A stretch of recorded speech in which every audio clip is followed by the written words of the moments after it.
This podcast is a member of the Voices of Wrestling Podcasting Network. Visit voicesofwrestling.com to hear the rest of our great podcasts, as well as show reviews, columns, opinions, and updates across the world of wrestling. To the highway in a brand new day. Over the rainbow, gotta let it go. So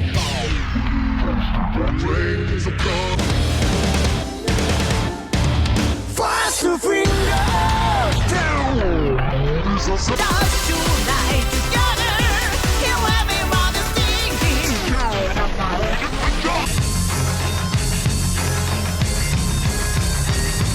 你看到我就怕，头皮发麻，我的手。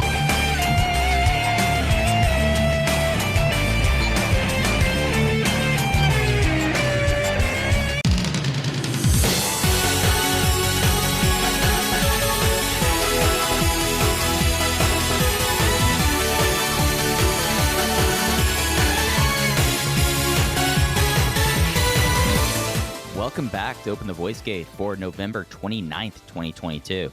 We are members of the Voices of Wrestling Podcast Network. You can find us on the Voices of Wrestling Podcast Network feed or our own dedicated podcast feed on all podcast platforms and applications. You can follow us on Twitter at Open Voice Gate.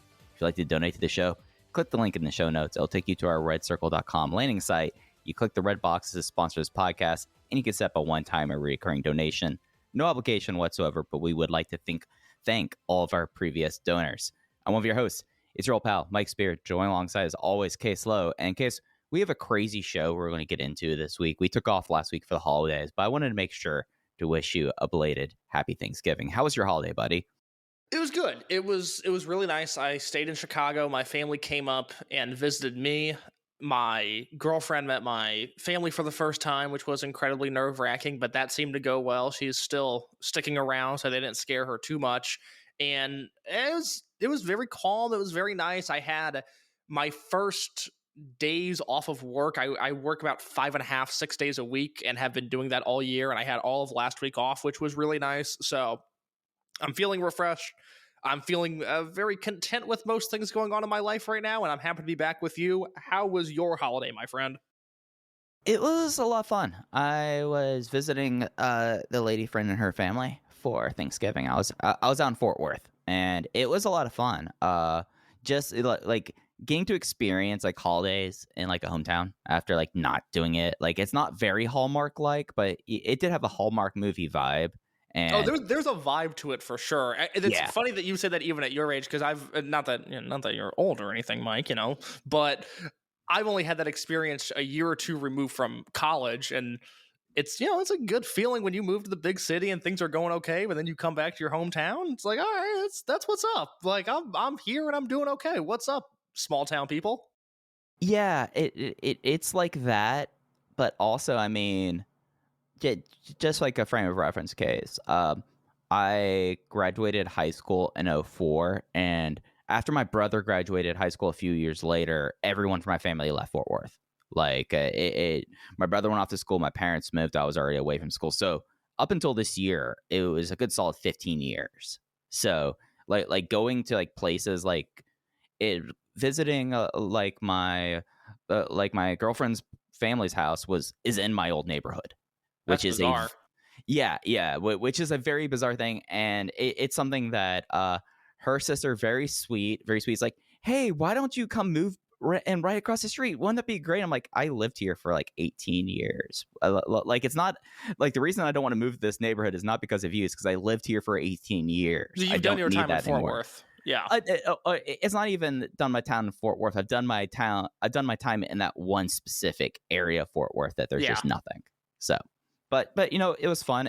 The one thing that will kind of become a little bit of a theme to the show, especially when we get to one portion later on, Case, is that I basically, up until I got back into South Carolina on Sunday, I was virtually disconnected for wrestling for a good solid like 6 days.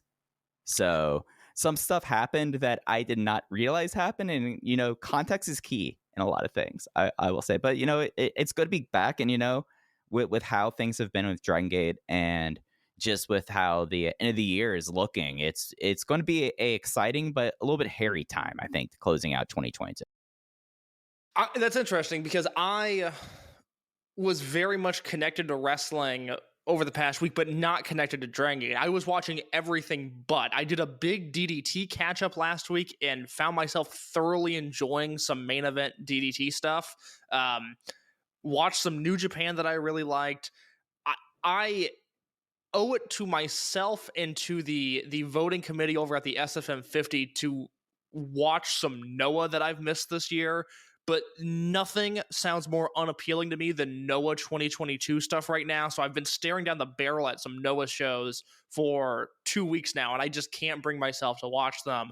But knowing that I basically, removed myself of Dragongate viewing for a week and then came back to these Okinawa shows, it was a bit of a daunting process because, people who have followed the promotion this year will remember that they went to Okinawa in late June of 2022, and that was probably the bleakest weekend of the promotion this year. They were coming off of, a fun June Cork and King of Gate finals, the Toryumon reunion show, and then for whatever reason, once that final bell rang in Cork and Hall on that second Toryumon reunion show, it just a flip switched and everything became pretty bleak all of a sudden. They did that 3-show stretch in Fukuoka that was dry as a bone, and then they went to Okinawa, and these shows were horrible. I mean, we did not have fun discussing them. We spent as little time as possible on them,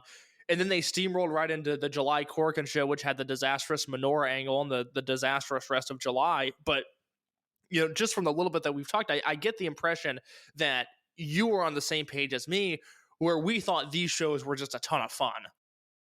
Yeah, so just because I don't think we've ran through the format of this week's show, we're going to talk about the Okinawa weekend, the 3 shows that they had there. We'll talk about DGinUSA, including King of the Indies and stuff that's happened. And we'll close out talking about Kaito Ishida. But yeah, Okinawa, I think some of the reasons why everything felt so weird about that was like one after another. Like it was very soon to I think right after or within 3 weeks. That was it for Kaito Ishida in the company too. There was a weird malaise happening over June around this time, and it wasn't. And a lot of it was stuff on the shows, but there was other stuff around here that the Okinawa shows did not help whatsoever. Well, I'm looking at these cards right now, and the main event of that June 18th Okinawa show was Kaito Ishida, Kota Minoura, and Naruki Doi versus Dragon Kid, Keisuke Ikuda, and Yamato. And I specifically remember watching that match. And this is, Gold Class has been so weird. I loved them when they debuted. I loved them through about Dead or Alive. And then they just fell off a cliff. And this is, I believe this is Ishida's last weekend in the company, actually. For Ishida and Ikuda, this was it for them. And they're in just this dry-ass 6-man tag main event where Gold Class has no juice. High End obviously had no juice. And that was the epitome of just God, what are we doing here? This main event scene feels like a disaster. It feels like they've got, guys in the wrong spot. And I even remember, the semi-main on that show, it was Hyo and Shun Skywalker versus Dragon Dia and Yuki Yoshioka. And 99 times out of 100, that match is going to be super fun. And we happen to get the one match of those 4 guys where I was that wasn't any good either. And it's not like the show the next night was any better. This time in June, this was a promotion that felt stale, and it didn't feel like they had all of their ducks in a row. They had squandered a lot of potential. And I think the exciting thing about these shows was, although I had nothing reach the spreadsheet, but boy, did I have a few matches that came close. And we'll talk about one that I was really close to putting in the notebook. It felt like instead of wasted potential, we were seeing months and months of, for lack of a better term, good behavior pay off. That, the right moves they made in August and September and October, all of a sudden you roll into these lighthearted, fun shows, and they were lighthearted and fun, whereas in June, they were just a pain in the ass. They were a slog to get through. I was really concerned about having that happen again, but I had a blast watching these. Yeah, and I think some things that helped it, and there's a couple of matches that when we get into the individual reviews, we'll talk about it sometimes with some of these shows, and Okinawa was the case. Fukuoka, that venue, it really is the case. It just feels very bizarre. It does not feel very welcoming. It does not feel like you're kind of playing to the space. I felt like on this tour, especially considering the venues that they were in and the circumstances, they kind of adapted this into like, remember stories of Prime Zone and Next from Lapis Hall when like people who would go to these shows that would never be taped or would be taped just for like the Prime Zone things. And they would talk about like these hard hitting or like these hard sounding absolute wars. That was kind of what we got in Okinawa this weekend. There is a match that we will talk about on the first Okinawa show that I will remember for a very long time. I simply thought it was one of the most fun wrestling matches of the thousands and thousands I've watched this year. This has to be in the top 25 matches that I've had the most fun with. And that is just such a delight on a show like this, where again, these could drag, they could bring in the wrong Ryukyu Dragon guys.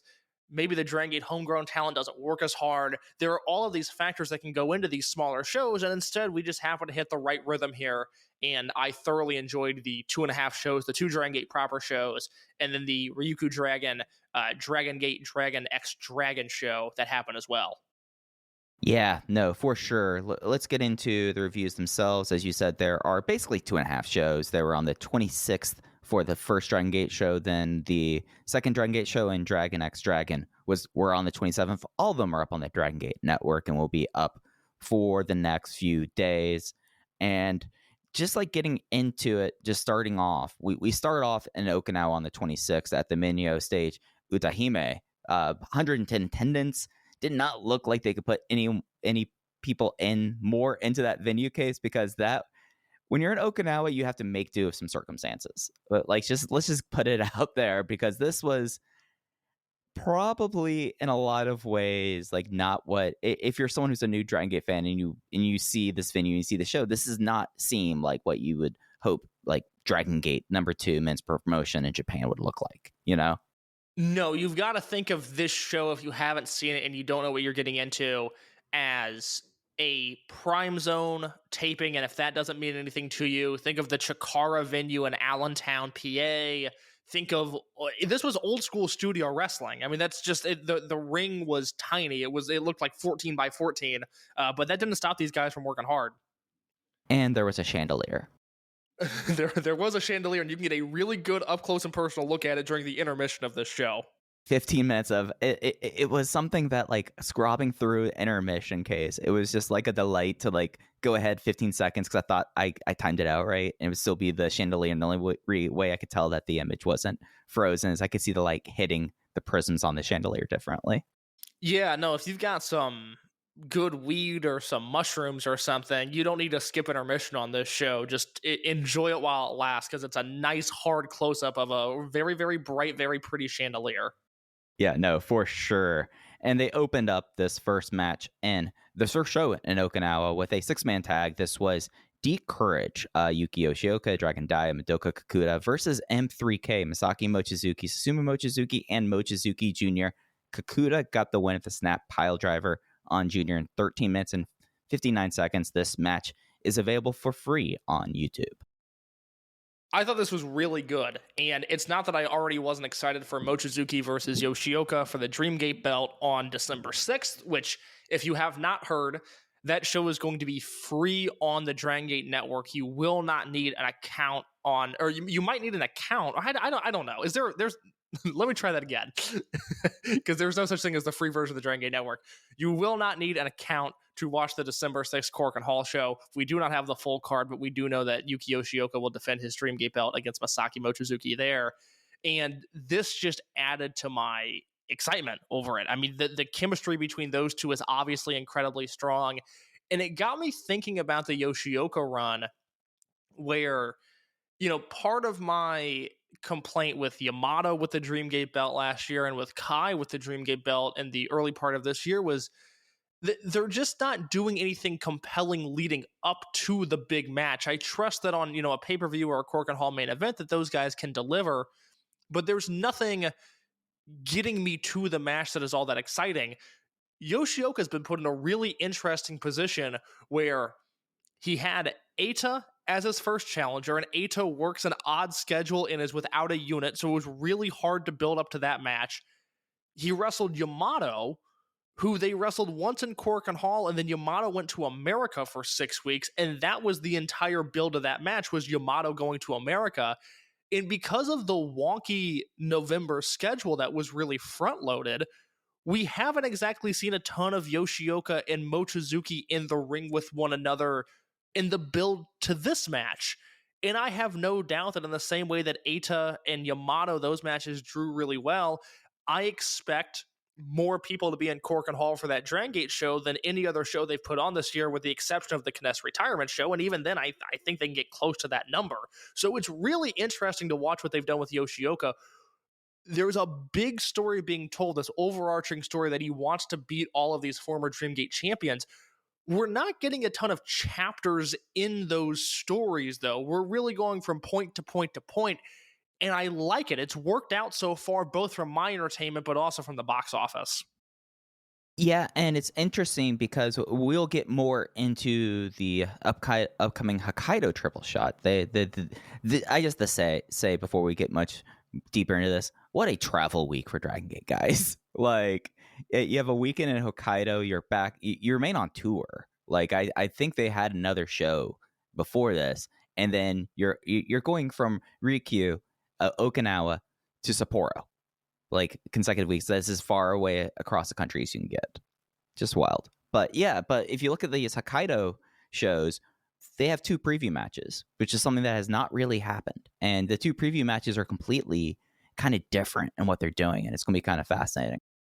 Yeah, I am really into those Hokkaido shows. We'll preview those after we talk about Okinawa. But this was a super solid opener. I mean, D-Courage, I'm just continuously amazed at how successful this experiment has been, where it seemed like, the first shows of the year at January 12th and January 13th Korakuen Hall shows, they made a point of going, okay, this year is going to be about Dragon Dia and about Yuki Yoshioka. And by all accounts, by all measurements that we have, they have succeeded. And then you add Madoka Kikuta into the mix, and it completely I would not say revitalized, I would say it saved his career. And now you just have this 3-man juggernaut that appears to be selling a ton of merchandise. I don't want to totally reveal some SFM 50 stuff yet, but I will let you know, Mike, that it is my opinion that Dragon Dia and Yuki Yoshioka were 2 of the 10 best wrestlers in the world this year. And I firmly believe that. I think they have been just about as good as anybody not named Will Ospreay or Shun Skywalker. And this was just another match where I just go, God, these guys are so good.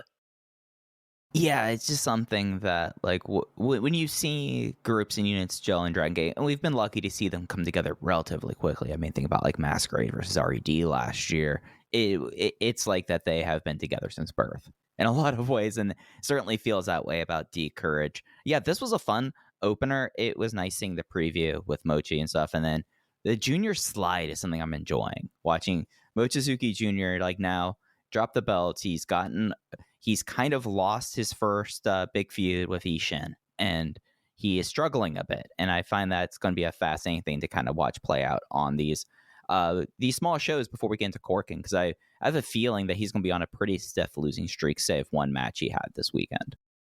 Beat for beat, I have enjoyed every single thing they've done with Mochizuki Jr. since his debut. We're 6 months deep into his career, and I think just about every match he's had has been super compelling. I think every angle he's been involved with has been great. I love the way he's being handled. This is one, I don't know what this end story is, this, for lack of a better term, this first stage of his career that I think we're still in. But I'm really excited to get to the finish line there, because I think by the time we hit that point, we'll have a really unique story that we'll be able to look back on and go, God, they kind of nailed this, because so far they have. Yeah, no, it's going to be really cool to see how it plays out. Match 2, special singles match. Well, it wasn't special, but it is special because it's Minorita versus K-Jax, in case K-Jax won with a choke slam in 4 minutes. And this was just kind of like a Minorita 101 match, wasn't it? I cannot focus on Minorita when you have a man like K-Jax in the ring. I don't totally know what his background is. Is it true that he's was like a rugby guy who just liked Okinawa and moved there and then became a pro wrestler? I think I read that somewhere. That rules. I love that. So Guts Dozer in the Voices of Wrestling Discord, who has made a number of great Dragongate informational videos that are on YouTube, we've pointed them out before, said, as far as I know, he's an Aussie amateur kickboxer who just really loves Okinawa and wanted to be a wrestler. That rocks. That rules. Like, that is completely not what I expected for like a backstory, but I think that rules. Yeah. And I guess that would kind of make sense with Dingo, like Mad Dog Club. Yes. The thing with K-Jax is, and I'll have more to say on him when we talk about the second show, I don't know. He's not good. I don't know if he's ever going to be good. And I want to offer him a 7-figure contract. He's your eyes can't go away from him. I am not claiming to be a wrestling savant by any means. I'm not claiming to be a creative genius, but I kept on looking at him and going, God, I can make money with him. I just put me in, coach. Let me handle K-Jax's career for a year. You give me a year with him, I can make money in your territory. There is something about this guy that I became so infatuated with over this weekend. Yeah, and I mean, like, that's some of the fun stuff you get with these. This was like the kind of the spice that I really wanted out of the June weekend, where it just was not there. Like, and I know there might have just been like a fog of just bad vibes around, given what would happen over the next like few weeks. But getting just random stuff like K-Jax, just like make like a show. Like, these shows are not long. Like, I got through each of the Dragongate proper shows in an hour 45 minutes, but just like having that in Minorita versus K-Jax, was the match really that good? No. But was it incredibly charming? Yes. You have to go out and see K-Jax. And that's, and I'm a little higher on Ultra Soki than you were, but nevertheless, K-Jax is fun and charming. And the last Okinawa weekend was a lot of Ultra Soki, who was a wrestler that you in particular were just not wowed by any means. He did a great job at ringside this weekend. Yeah, he looked very good, not wrestling. Exactly. But moving on, we had a mix Ryukyu Dragon and Dragongate match as Yasushi Kanda teamed with Drake Morimatsu and Hibiscus Me versus Problem Dragon, Jackie Funky Kamei, and Misaki Maeda. It was Drake Morimatsu pinning Misaki Maeda with the Drake driver in 12 minutes and 3 seconds. In case we have to have a discussion about Hibiscus Me on these shows. Well, here's what I'll say about it, is that although you and I'd like to think, are the premier voices of English-speaking Dragongate commentary and analysis, there are people that are just going to be far more invested in this Jackie Funky Kamei Hibiscus Me stuff than we are. This is not the podcast for that. We're going to talk lore. We're going to talk Blood Generation. We're going to talk great matches. There are people that are going to be really into Jackie Funky Kamei's evil stepmom Hibiscus Me and their relationship. It's not for me. I don't care about it. I really was looking forward looking forward to these matches being over, I guess I should say. Yeah, that it's something that, like, sometimes you get a K-Jax, sometimes you get Hibiscus Me just doing like 5 minutes of stand up in the middle of the match. Truth? Yeah, like it's just that, like, I did not really care for this one. I like the JFK and Kanda stuff in this. That was fun. Kanda had a pretty good weekend. I thought he worked shockingly hard. Maybe it's just getting the ocean air. Of course. Yeah, Yasushi Kanda seems like a chill guy. He probably does his best work at the beach. Oh, yeah. You get a couple of Ryans in him, get out of town. Oh, my God. Yeah. Match 4, we had Gold Class, Kota Minoura and Benkei versus Shuri, Joe, and Teelan Sisa. And it was Kota Minoura pinning Shisa with the R301 and 807. We'll talk more about Teelan later. But this was a fun little 8-minute match that also revealed some of the issues sometimes of Okinawa, where like the signal was like dropping in and out sometimes on these shows, which would never happen before. Yeah, there was issues with that in the main event as well. But this was another one of those matches where I watched Shuri Joe and I go, this guy's this guy's a good pro wrestler. He is fun. This guy is really good. And, my introduction to Gurkhan Mask was the 2016 Super J Cup. He came in and represented Okinawa Pro Wrestling and was a ton of fun, and I've been in love with him ever since. And I'm just kind of waiting for Joe to hopefully one day, if he wants it, to have an opportunity to work a show outside of Okinawa in front of just some different eyeballs, because I think he's a wrestler that people would really enjoy, but only the most perverted of the biggest perverts are going to watch him wrestle. Yeah, you have to love some some certain delights to really be like deep in on it. But he's also someone that like he is like the perfect 16th person on a Super J Cup. You know, Yes, a nice 8-minute opener where he takes the fall, and we all. It's kind of it he'll happened. face Yo. It happened with Gurkhan Mask, and it happened with Kaiji Tomato, where I was unfamiliar with both of them going into that J Cup, and then they had really fun under 10-minute matches, and I've had a soft spot for them ever since. Yeah, no, and it's something that is also just like the idea of Shuri Joe in a New Japan ring against like Yo, you know. The king of sports, bringing in Shuri Joe. I love it. I'm into it. It's perfect. No, but this was a fun one. Then the next match is my main event of night 1 was an 8-man tag. Z-Brats, Kai, BB, Hulk, Shun, Skywalker, Hio, Diamante got the week off. It's probably for the best. He probably would have launched people into that chandelier. And they went up against this mixed team of Strong Machine J, Mad Dog Club, because Gurkhan Mask is a heel now. Gurkhan Mask is a heel. Tarami Saver, my main man, and Leona. It was a disqualification when Z-Brats threw down the referee, and then Tatsumi Fujinami had to go save his fail son. I'm not doing a bit when I say that if this match would have had a clean finish, I probably would have went 4 stars on it. I adored this match. This is one of the most fun matches I've seen this year. And it involves Leona, who is one of the all-time worst professional wrestlers I've ever seen, and it rocked. Where do you stand on this? I'll give a whole spiel. I adored this match, and I would love to know if we're just on completely separate pages. Oh, this was the sleaziest thing I've seen in a long time. Like, in the Dragongate ring, this was like the sleaziest things. I mean, and it's something. So, Case, I was watching The Big Brunch. That was a show. Like, what did I do instead of watch wrestling? Watched a lot of cooking and reality shows. And one of the things is someone does a version of the Cheddar Bay biscuit from Red Lobster, and they like immediately call it like the most slutty thing they've ever eaten. This is a slutty match in that way. Just because it's so decadently sleazy, if that makes sense. I thought this was old school.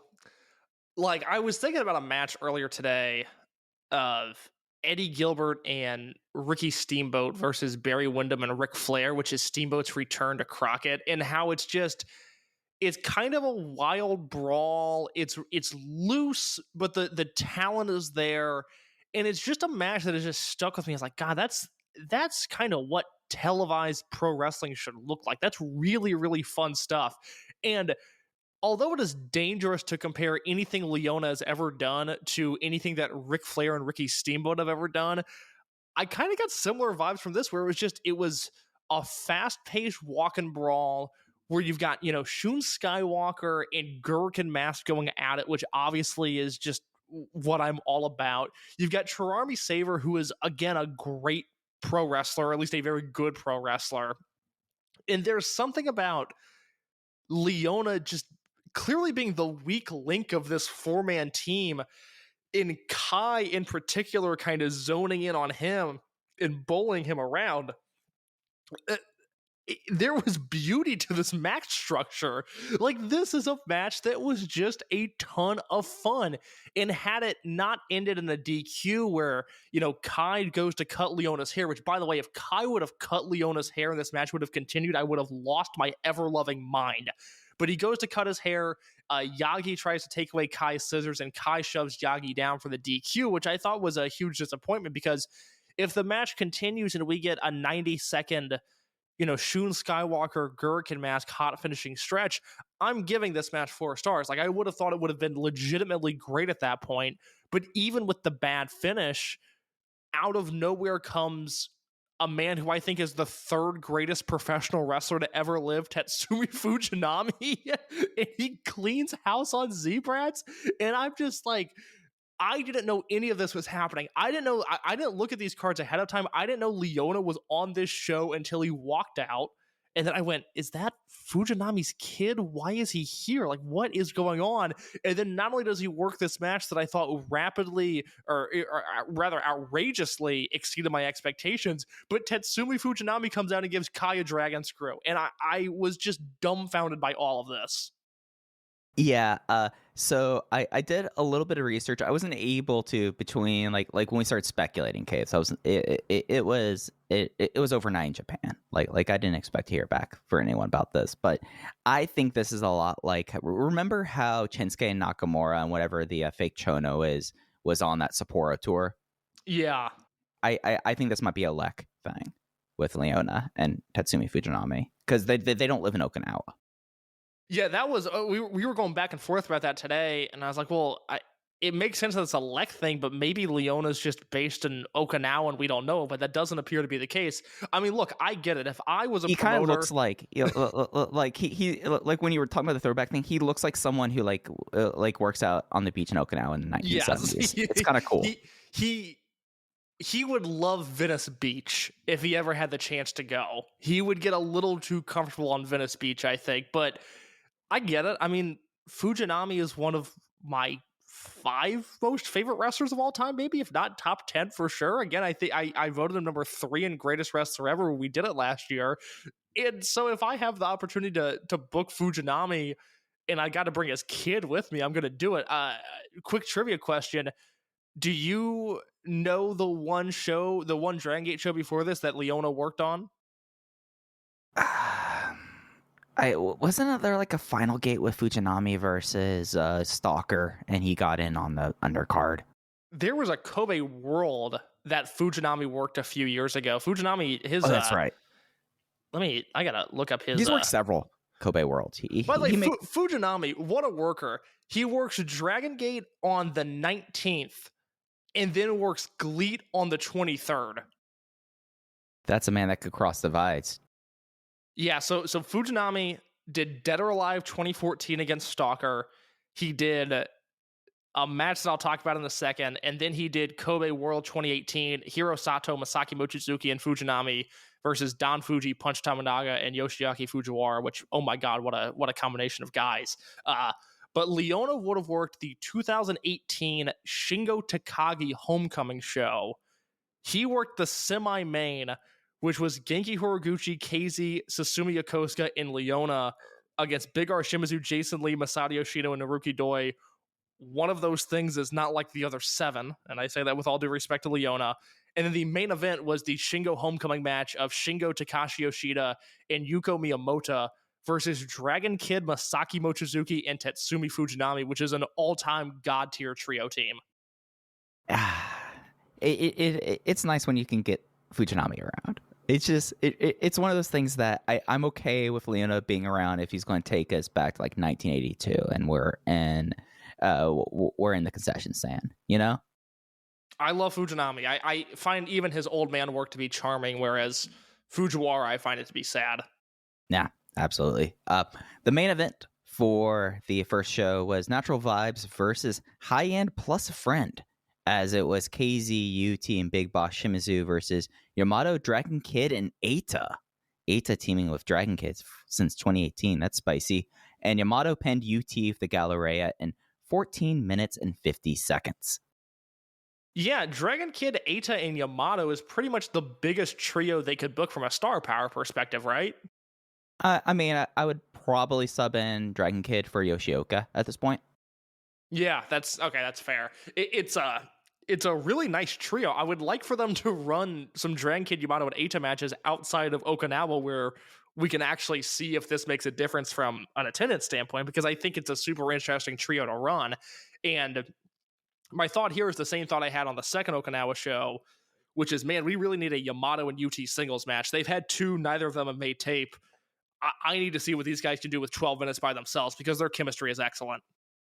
Yeah, I actually went notebook on this case. I loved it. I thought that this was just like, oh, if this is where we're going to put Eita in an absolute just chop fest because they decided to make this Prime Zone, I'm here for it. And also, like, Shimizu and DK were lighting each other up. Like, with how Okinawa is, did they not think, like, okay, tomorrow I'm at the beach, this is going to, like, sunburn awfully? Because, like, that's what went through my mind during this. Like, oh, you're going to have a rough time at the beach tomorrow. I can assure you, Big Boss Shimizu did not think about a future action. That did not happen. Not whatsoever. There are funny photos of Shimizu and Okinawa. So, no, he doesn't think. I like this match. I went 3.5 on it, but I see where you're at here.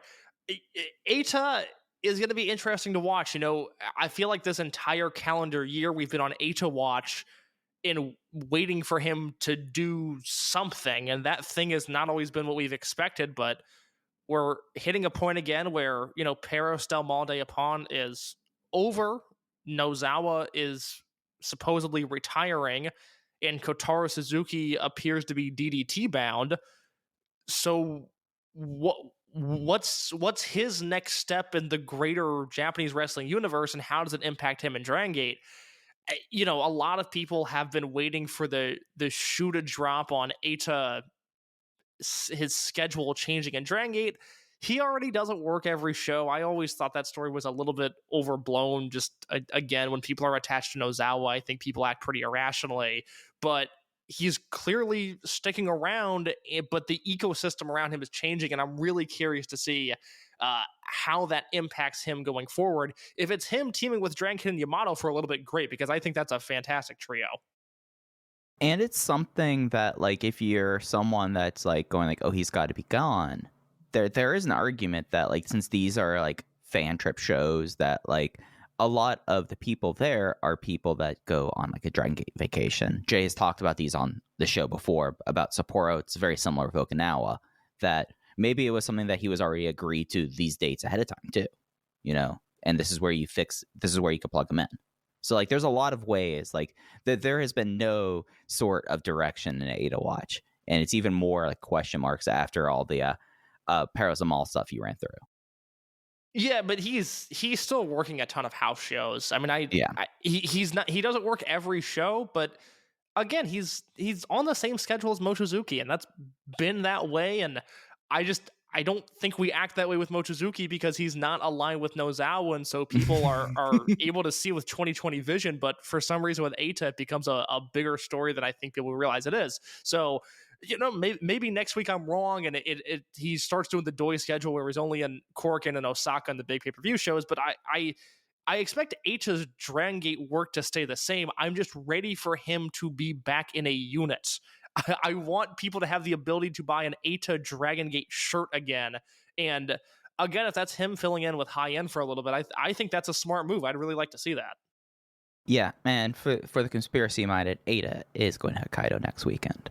But yeah, this was a fun first show. Again, this was about, because they had an intermission for whatever reason, that you can watch the glorious chandelier. You can get through this one relatively quickly. The next night was in Tenbusu Naha, which was a bit of a bigger building. They actually announced this as a Super No vacancy, and it opened up with the vocalist of the D-Courage theme doing a live performance of the D-Courage theme. And then can I say something that annoys me real quick?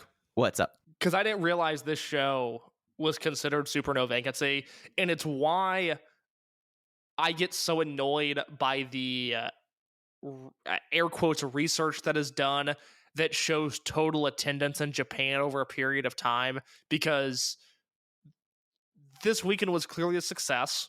From what we know about their Dragon Gate's relationship, or at least what we think we know about Dragon Gate's relationship with Ryukyu Dragon Pro and the fan vacations that they do to these shows, I would imagine this was a profitable weekend for them. But because they only drew X amount of fans and promotions X, Y, and Z drew more, even if they don't draw as well in Korakuen or whatever. I hate Sold those tickets, I hate those bar yeah. graphs. I'm so annoyed by it. It's such a stupid way of looking at data. And it's also completely, sorry to interject here, it's ignoring the population differences. Like Okinawa, I mean, like, that's far western islands, like away from the main archipelago. Like, the population density there is completely different. Like 189 here might mean something completely different if you're going to talk about like proportion in Korakuen Hall or elsewhere. Do you know how many other promotions run Okinawa? I can give you that figure really quickly. Yeah, I'm on the same boat. I mean, no relevant promotion other than Dragon Gate has touched it this year, which I think is super interesting, and it appears to be that way. You know, going back It looks like 0-1 ran there in 2019. All Japan ran there in 2019. New Japan did a show there in 2019. COVID has obviously impacted the Okinawa business to an extreme degree, but I don't know. I would like to know what a Noah or a Stardom would do in Okinawa. I would love to know if they could bring 200 fans to a building. Or if it's something that, like, I would say probably those 2019 sold shows probably, you know? Yes. So, I mean, like, there's that aspect to it as well. But let's get into the Saturday show. We had that opening Courage performance, and Z-Brats came out doing an open mic, building up the match. They set this match on night one, basically having Mochizuki Jr. and Leona go up against Z-Brats, basically. Fujinami's not going to wrestle in Okinawa. Come on.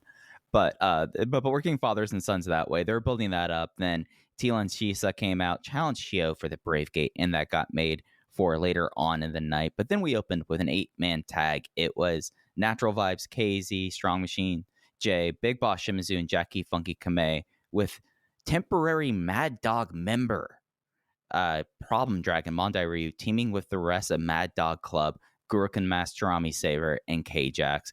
KZ got the pin on the temporary member Mondai Ryu with the running elbow smash in 10-12. I got to get me a Mad Dog Club t-shirt because I don't know how you dress outside of tracksuits. I don't know if you wear a lot of graphic tees, but most of what I wear is band merch, and I get a lot of the, oh, what does your shirt mean? Oh, it's a band. And then I see the disappointment wash over their faces. I'm trying to explain whatever it is to them. The only wrestling shirt that I wear in public is a Paros Del Mal shirt, and I think I've been asked that, like, well, what's that, once or twice? I just love the idea of wearing a Mad Dog Club t-shirt and trying to explain to like a normal person, like, well, you know, they're an Okinawa-based heel stable in Ryukyu Dragon Pro Wrestling. Let me tell you about Tarami Saber. K-Jax is the name you're going to want to remember. He's going to be important. Let me take you through the lore. These guys are a ton of fun. I thought this match was awesome. This is like a legitimately good match where you've got Gurukun Mask going at it with Jackie Funky Kamei. That stuff was excellent. And then Big Boss Shimizu and K-Jax colliding with one another. That is why you go to Okinawa. That is the good stuff. Yeah, this was just fun in a really nostalgic way. Like, this venue, like, more so the venue the night before, but, like, I was getting, like, big, like, Kobe Chicken Jorbs vibes with it. And I was like, oh, this feels like this could have been, like, a match in 2002 Torimon, you know, especially with Big Boss Shimizu colliding with K-Jax. If I had control over K-Jax's career, I'll use him in Dragongate for this specific example. He's working Natural Vibes on every house show for a year. It's K-Jax and Yoshida and Problem Dragon versus Natural Vibes. It's K-Jax and Eita versus Natural Vibes, because he can do big man stuff with Shimizu. He can do David versus Goliath stuff with Jason and Jackie and UT. And he can learn to have bangers with KZ. I'd have him wrestle Natural Vibes on every house show. And then every Cork and Hall show, it's Minorita squash. It's Jason Lee squash. It's, I almost said Oji Shiba. It's whoever is small that can be squashed up until a Dreamgate match that he loses, and then he's never seen again. But you could get a year out of K-Jax just by handling him like an old school monster heel. So we're Brody Lee pushing him immediately. That's exactly. We're doing the Brody Lee push with K-Jax, which is the highest honor a man can receive. Yeah, I mean, if you're a foreigner coming to Dragongate, you want the Brody Lee push. That's it. I'm fascinated by him. He's not that good, but I thought he looked pretty. I will say he was pretty fun wrestling Shimizu. There's stuff to work with. There's stuff to work with K-Jax. Some of those OWE foreigners that would come in, there was nothing you can get out of them. No. K-Jax, there's something here. You fly him to America. Like, if I'm Tony Khan and I'm K-Jax watching the versus show, Diamante. K-Jax versus Diamante. I can't get the idea of K-Jax and Stokely Hathaway out of my mind. Like, are we sure that's not an avenue we want to go down? Get him a visa, move him here for a year. Are we sure we don't want Dark Elevation headlined weekly by a K-Jax main event? I'm just giving Tony Khan an idea. hey, last time we talked into existence appearances on Dark. It just didn't work out our way. So maybe we can get this one to stick. That'd be nice. I would like to have a Dragongate Dark match that airs. Yep, that is true. Match 2, it is the old school N2K team of Susumu Mochizuki and Yasushi Kanda versus Shirijo and Gosamaru, making his first appearance of the weekend. Kanda pinned Gosamaru with a Law Magistral cutback. Shurijo and Susumu Mochizuki is an exciting combination. Those are two guys that, for as respected as Susumu is, I'm still going to call him sneaky good. I just gave my piece on Shurijo. I had a lot of fun watching this, and Kanda worked hard this weekend, which is odd because he never works hard. Yeah, Susumu almost took this match out, say the Shurijo stuff. Yes, but I mean, I have thoughts on Gosamaru later on that are not as flattering. So makes sense. Match 3, high-end Dragongate and Yamato. They're going against their partner from the night previous, Eita, who is with UT. So we get a Millennials connection. And it was Dragongate pinning UT with the Bible after an errant kick from Eita. A Millennials connection. We're one step closer to my Eita Lucha Dojo dream fantasy stable of him and UT and Diamante and Rocky SB Lobo. KENTo and We're bringing back Rocky Lobo. You heard it here, Cubs. Look, GLEAT gets Flamita, but Dragongate's going to win the war. They're going to get Rocky Lobo. There we go. There we go. Who cares about Black Generation? Who cares? We got Rocky Lobo. That really got me. That was good. This match was a lot of fun. Eita and UT are a great team. I thought there were some super clever spots in this match with Eita and UT doing the partners that don't get a long deal, but doing it in a really compelling way. Again, Eita's a very good pro wrestler when he wants to be. I like the way that his brain works. I just unfortunately think we often get the laziest possible version of him. This was not a great match by any means, but I like the way Eita's brain worked in this match. I thought this was a ton of fun too. This whole weekend, again, I am borderline self-conscious that I'm repeating myself by saying things were fun, but all of these matches, minus the Hibiscus Me stuff, were a good time. Yeah, and it's something that, like, in this match, it was something that, like, I don't want to reevaluate Dragongate and Eita. That's, like, the last thing I want to do. But I was like, am I, like, liking this a little bit more? I think I am. I think I am liking Eita as just in general. Oh, just the two of them interacting and existing in the same world. Oh, I was God, so done with them. Great. Yeah, no. So I thought this was fun. You know, we got a marionette case. And also a perfectly logical finish where, UT gets thrown to the wolves basically and eats a big finisher, and it just was like, Eita's he's still him for a while, and it was comforting. It was good stuff. Then we had the 6-man tag that was set up the night before. Masaki Mochizuki Jr., and Leona teaming up against Kai, BB, Hulk, and Shun Skywalker. Leona got the win over Kai with an inside cradle, but it was after a whole bunch of shenanigans and his dad saving him. This was not as fun as the night before, but the fact that Leona had matches that weren't actively bad is such a massive step in the right direction. You know, for what I assume was like a bot program, this was lively. It like the match wasn't fine. The match wasn't great. It was competent. It was a 3, but it was something that the story playing off across those two things. I was like, all right, this added a little bit of spice to the weekend. It didn't. It was not an active detriment where it really easily could have been. Oh yeah, no. If you're grumpy about this, you gotta take a deep breath. I mean, this was harmless fun. I don't think Z-Brats looked like geeks at any point, which is, there's a danger to that, but I thought they came out of this looking okay. This was all very enjoyable stuff, and anytime Fujinami pops his head in, I'm going to enjoy it. So I'm very into all of this. Then we had the Open the Brave Gate Championship match, Hyo versus Teelan Shisa. Hyo makes his 4th successful defense with a box attack in the Neko Tamashi in 9 minutes and 20 seconds, and Teelan Shisa, he is someone that I would say, coming out of this weekend, I thought he was all right the other time I've seen him in like Corking, but coming out of this weekend, Teelan Shisa, give him the 16th spot. Him and Shuri Joe have to have a decision match.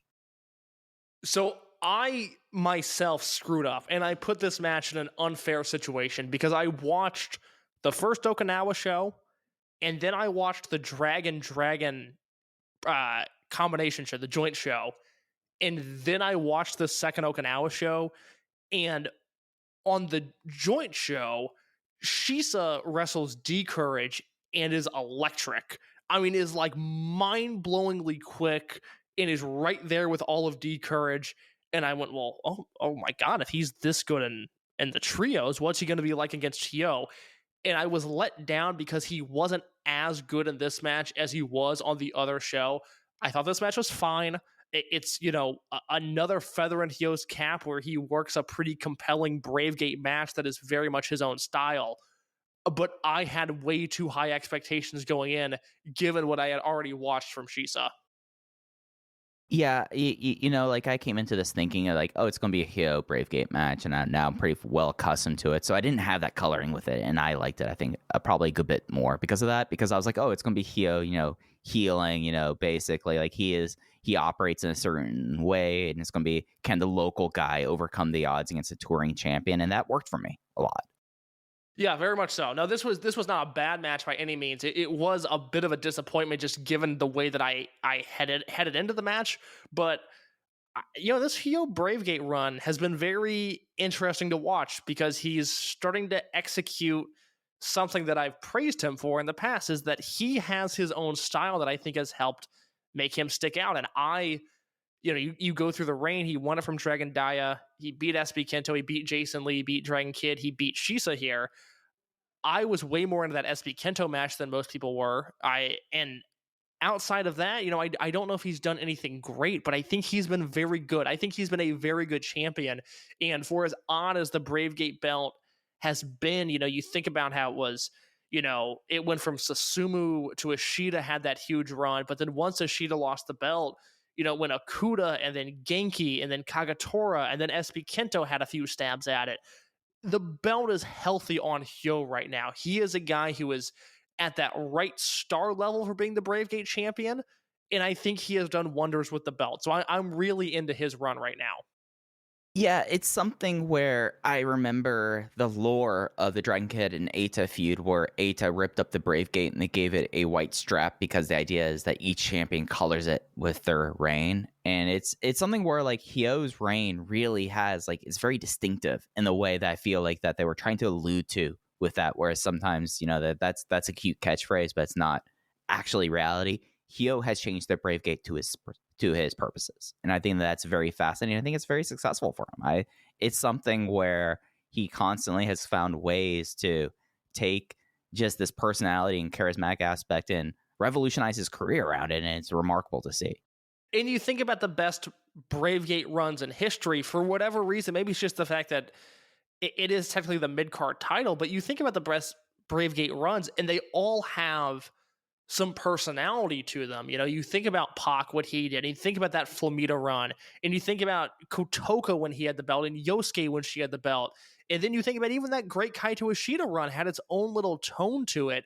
And that's, quite frankly, I wish I saw more of this from the Dragongate belts, where trios brought their own flavor to their title matches. I like when these Bravegate matches have their own feel. The Dreamgate belt, look, I want a 4.5-star main event. That's just how it's going to be. I am much more forgiving and much more excitable at the idea of the Bravegate title meaning something different to each champion and do all of those matches looking different. And I like the way that Hyo has handled his title run, even if we're not getting, the level of matches that we got with Ishida or Flamita or, obviously Pac. It's still been enjoyable, and I think it's been serviceable to both the belt and to Hyo as a wrestler. Yeah, and it's something that, do I think he's ever going to build himself up to be a Dreamgate challenger? Probably not. Like, the most you're probably talking about is one of those burner ones, but this is something to show that he's able to see, like, hey, what is the idea of a Dreamgate match of Hyo? That's something that we couldn't talk about last year. But that's something that I feel like it's still a very slight possibility, in the future, but it's something that, you can't just immediately cast it aside. SB KENTo versus Hyo for the Dreamgate belt at a Champion Gate main event is something that I would like to see. Oh, yeah, for sure. And the main event of the Dragon Gate portions of the Okinawa weekend was D-Courage versus Gold Class. Yuki Yoshioka got the win on Minorita. With a new move, it's the Bone Mace, which makes me wonder between the the battle hook and the bone mace, if there's some video game thing, or if he's just like a big Castlevania fan. But the bone mace is a pop-up choke power bomb that my note for this finishing move, other than writing down what it was, splat. Yeah, this was very solid. It's a nice 3.5-star main event. Guys worked hard. We're going to see better versions of this match in the future, but good stuff, a good way to close out the Dragongate portion of the weekend. Yeah, I like the fact that they kind of mixed up the pairings as you would expect with this. Like you had Minorita with Kakuta doing like the weird waist spin that actually was kind of funny. The reverse giant swing, which I Yes. think Joe Gagney is the one who put it on his Twitter. Worth taking a look at, because I've never seen this happen in a wrestling ring before. Right, yeah. So like, I mean, you could have very easily done like beef versus beef, Yoshioka versus Minotaur, replay that, and then the Bravegate weight guys. But they mix up the pairings here, which, I think is kind of important when you have like trios that with their size, you can't like mix up members. You have to kind of mix up combinations in the match. And I'd like the fact that they kind of went to that. It showed a little bit of depth that I like to see. That's a very good point. And that concluded the weekend for Dragongate side. Support for Open the Voice Gate comes to us from HelloFresh. With HelloFresh, you get farm fresh, pre-portioned ingredients and seasonal recipes delivered right to your door. Skip trips to the grocery store and count on HelloFresh to make home cooking fun, easy, and affordable. That's why it's America's #1 meal kit. And the holidays, we're right in the thick of it. Like, we got through the first big one if you're in the States and if you celebrate, but we've got a lot more. But we're all around it. But HelloFresh makes this busy time of year easier than ever with chef-crafted recipes and pre-portioned ingredients delivered right to your door, so you can spend less time meal planning and prepping, more time spending time with your loved ones there. In case, at least for me, I know, like, going through one bout of holiday cooking, I really need some roughage. Like, I just need it. I know how I operate. It's Texas. It's a lot of meat and potatoes. But when I see some stuff like the bavette steak with roasted garlic pan sauce, I think a little bit back, like, oh, there's asparagus there. I can get my way through that. I can eat healthy, but also get the things I like with HelloFresh. The thing I like about HelloFresh, not only am I getting great food, I am getting an activity out of it. I'm a man that, when I take my lady out, I like taking her to as nice of restaurants as I can afford. I like having, planned date nights where we're going to do this, this, and this, and I'm going to take you here, here, and here. Great thing with HelloFresh is because I'm kitchen illiterate, they deliver this box to me, and all of a sudden we've got a date night making, let me throw a variety of meals at you here. Sweet chili pork and cabbage stir fry, which I'm a huge fan of. Dijon onion crunch salmon, which is magnificent. You scroll down this page a little bit, chicken and waffles, white cheddar burgers, shroom and Swiss pork burgers, all stuff that we happily devour. It's not only easy to make, it's fun to make, and it tastes delicious. It's cold outside. You want to make a meal with your sweet and cuddle up on the couch and watch Tulsa King. Like that's what you want to do during the holidays, right? I want to grab my girl, make some hibachi-style mushroom stir-fry, and finish off Season 3 of Dead to Me, which I have 3 episodes left of. I mean, that's what we talk about. That's the reason for the season. It's making meals with loved ones with HelloFresh and watching your streaming shows. So how do you get in on this? Well, there's a great offer going in right now. It's holidays time, so HelloFresh is going to bring it. And what this offer is 70% off plus free shipping. The way you do this, you go to HelloFresh.com/VOW70 and use promo code VOW70 for 70% off plus free shipping. That's VOW70 for 70% off plus free shipping when you go to HelloFresh.com/VOW70 and use VOW70. HelloFresh, America's #1 meal kit. Case, with how these weekends are, they finish things off with Dragon Cross Dragon. It's always promoted as a Ryukyu Dragon produce show, but for us this week, it was a 4-match jaunt. It is on the network. It was also available on Twitcasting, and it really kind of was the story of both halves of this very short show, wasn't it?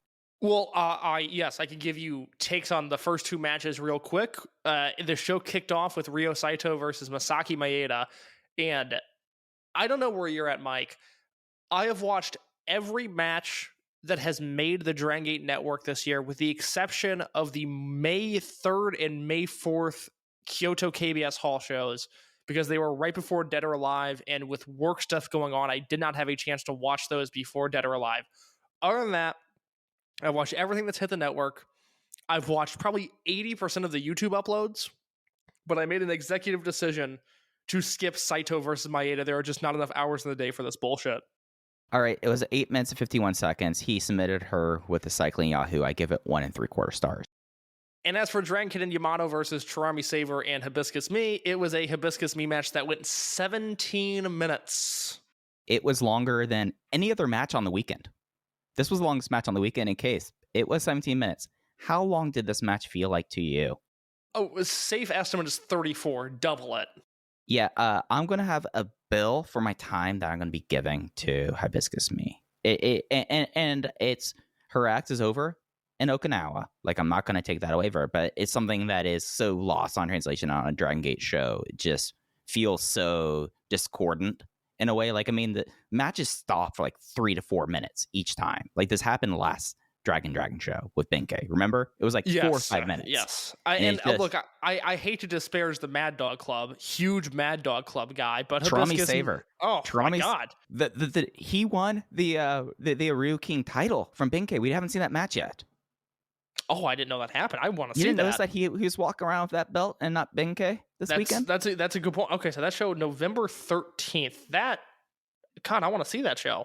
Yeah. And that was my man.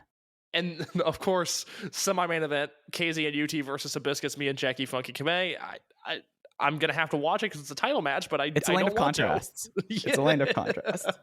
But yeah, it's just something that for me, and I feel like that I get it, and I just like I've stopped rating Hibiscus Me matches. They're just X's, whatever, and I just move on.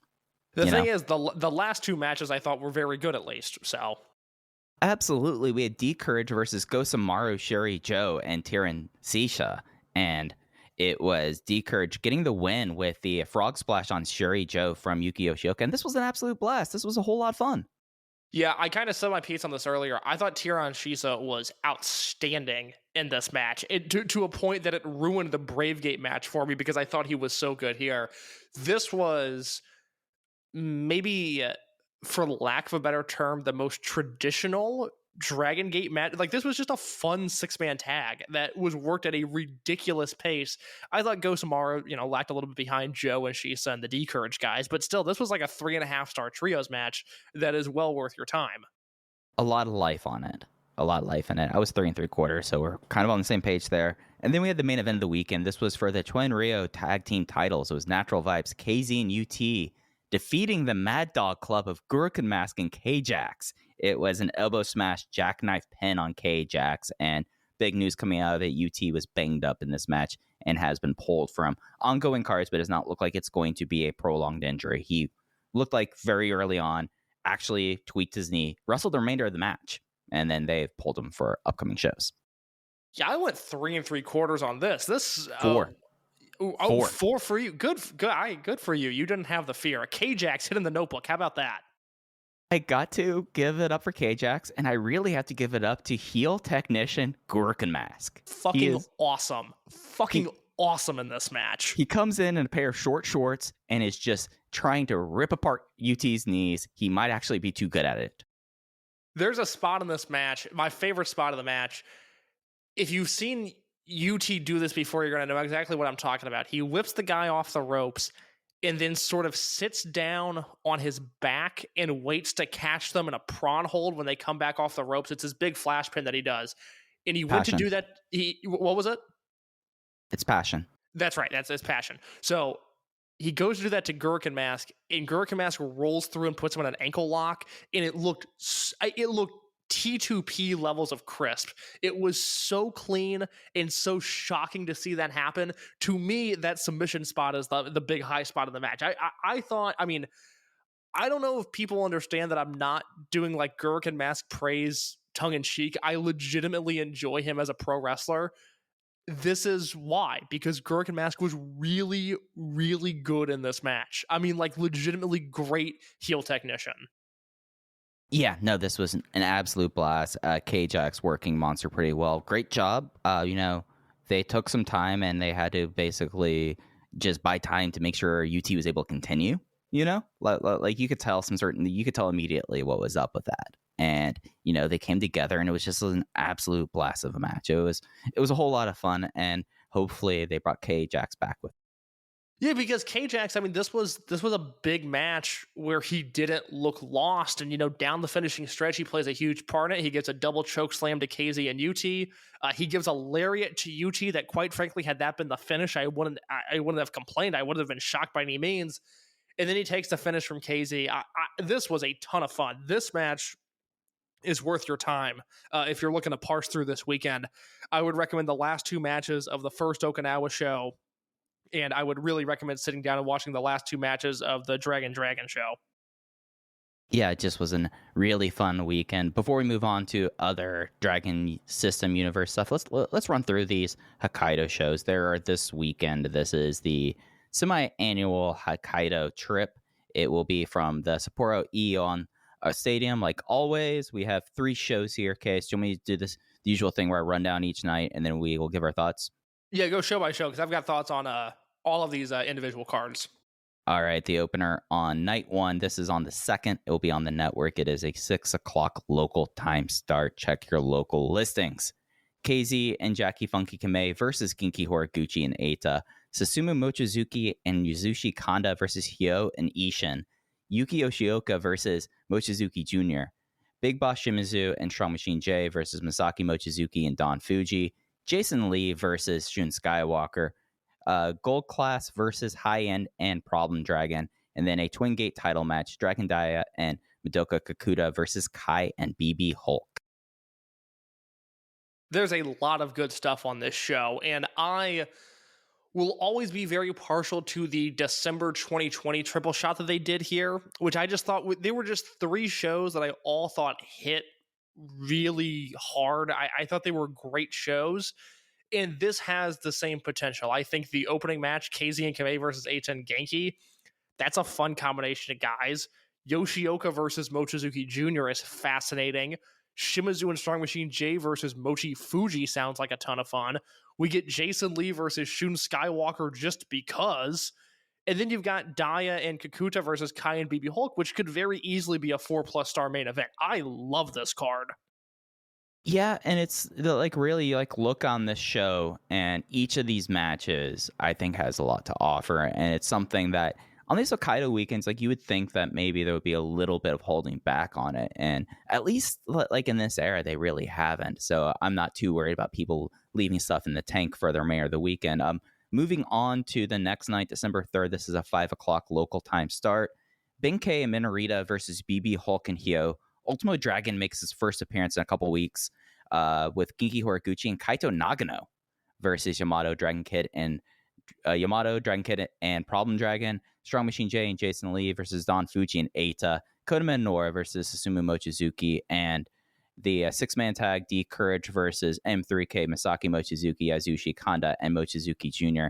And the main event for the Open the Dragongate Championships, it is Z Brett's champion team Shun, Kai, and Ishin versus KZ, Big Boss Shimizu, and Jackie Funky Kamei. Yeah, so this is a top-heavy show. I think Minoru versus Susumu is a fascinating match because I was thinking about this yesterday, actually. This might be the weakest year of Susumu Mochizuki's career, and he had a match of the year contender this year, but this is kind of a down year for Susumu, isn't it? Yeah, he's been in a supporting role. Other than, he got his shine at Dead or Alive and like immediately stepped back in the supporting role. Yeah, I mean the purpose of the Dead or Alive match was just to kind of go like, okay, this is it for him as a main eventer. And then you've got Minoru, who, we've emphasized how de-emphasized he's been lately. So I think that's a super interesting match. Anything D-Courage M3K I'm super into. And that Dragongate main event, I mean, I'm expecting that to be outstanding. Anything less than 4 stars is going to be a real disappointment there. Yeah, and then we have Sunday. This is an afternoon show, 1 o'clock local time start. It is the Flyaway Showcase. Jason Lee and Strong Machine J versus Susumu Mochizuki and Yasushi Kanda. I'm surprised they never really had like a nickname, considering 24 years of teaming. Just as an aside, that's a good point. Yeah. Don Fuji and Genki Horiguchi versus Eita and Kaito Nagano. The Dragons, Ultimo, Kid, Dia versus Gold Class 4-way tag team match. Yoshioka and Kakuta, Mochizuki and Son, Yamato and Problem Dragon, Shun, Skywalker, and Ishin, and then the Dosako. Let me pronounce that again. Dosanko Derby 6-man tag team match. KZ, Big Boss Shimizu, Jackie Funky Kamei versus BB Hulk, Kai, and Hyo. In case we have not covered this for people who this might be their first show, why is it that KZ and BB Hulk are in every single main event on this weekend? This is their hometowns. They build these entire weekends around them.